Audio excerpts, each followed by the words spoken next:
வணக்கம். இன்று சிவ கைலாய வாத்தியங்களின் இசை முழக்கம் இசை முழக்கமாக இல்லை.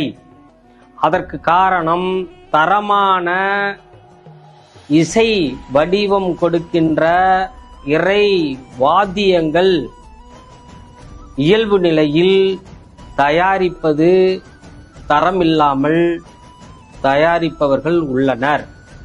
உயர்ந்தோர் சிவ வாத்தியங்களை இசை கொடுக்கும் இமயம்போல் உயர்த்தி நிற்கும் வாத்தியங்களை தயாரிப்பவர்கள் இல்லை.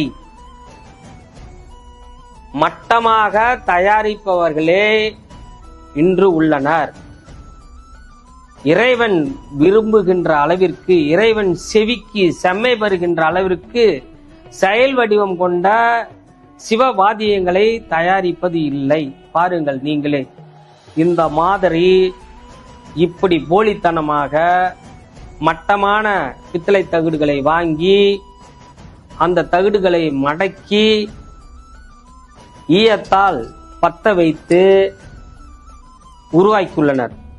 இந்த மாதிரி பெண்டாக இருந்தால், சப்பையாகவும் நசுங்கியும் ஓட்டையாகவும் இருந்தால் எப்படி இசை கொடுக்கும்? ஒவ்வொரு வாத்தியங்களையும் பாருங்கள், எல்லாம் தகுடை மடக்கி ஈயத்தால் பத்த வைத்துள்ளனர். ஓட்டை ஒடுக்குமாக உள்ளன, பெண்டும். இதனை போன்று இருந்தால் எப்படி இசை முழக்கம் முழுமை பெறும்? இந்த நிலை வாங்கி வாசிப்பவர்கள் மாற வேண்டும். தரமான சிவ கைலாய வாத்தியங்களை தயாரிப்பவர்களை தேர்வு செய்து விலை அதிகமாக கொடுத்து வாங்குங்கள். விலை குறைந்து வாங்கினால் மட்டமாகத்தான் இருக்கும். அர்த்தநாதீஸ்வரர் வாத்தியம் என்று சொல்வார்கள், ஆண் பாதி பெண் பாதி என்று சொல்வார்கள். இதனை போன்று முழுமை பெற்றிருக்க வேண்டும். இதனில் ஒட்டு இருக்கக்கூடாது, ஈய பத்த வைப்பு இருக்கக்கூடாது, வெள்ளி பொடி வைத்து பத்த வைத்திருக்க வேண்டும். வெள்ளி பொடியால் தான் இது இணைக்கப்பட்டிருக்க வேண்டும்.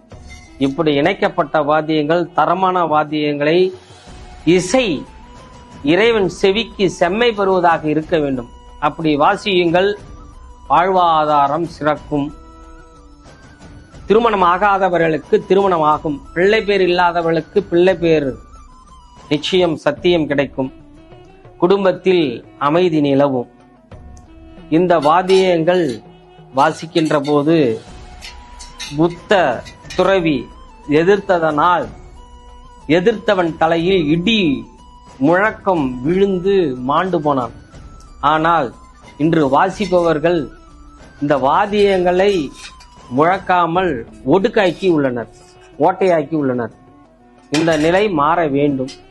இந்த நிலை மாறினால் சிவ கைலாயம் சீரும் சிறப்புமாக அருள் புரியும். சிவன் அருள் கிட்டும். நன்றி, வணக்கம். சிவாய.